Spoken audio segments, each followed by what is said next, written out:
Hello and welcome back to our YouTube channel. So you're having the issue where you can't send friend requests to people on Facebook.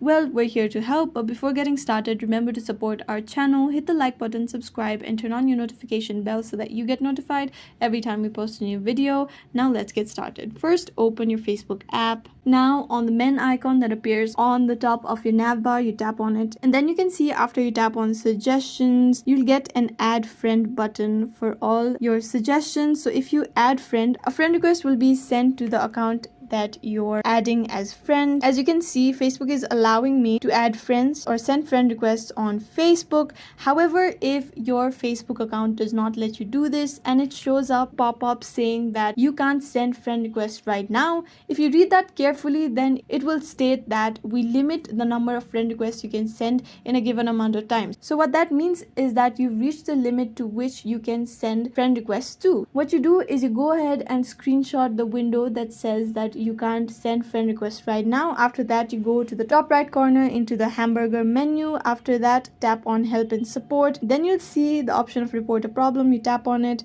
and then tap on report problem. After that, tap on include in report, and then you can see all these features of Facebook that you can select. Now, since you're having issues with friend requests, you simply tap on friend requests and then you select the screenshot that you've taken just now from your gallery. Tap on upload from phone and then select the image or the screenshot from your gallery. After that, you simply explain the issue that you're facing and the issue that is going on in the screenshot that you've involved. After that, you tap on send, that appears on the top right corner of your screen, and then Facebook will get back to you within a certain amount of time and then your issue will be resolved. I hope this video was useful. If you have any questions still, let us know in the comments down below, and thanks for watching.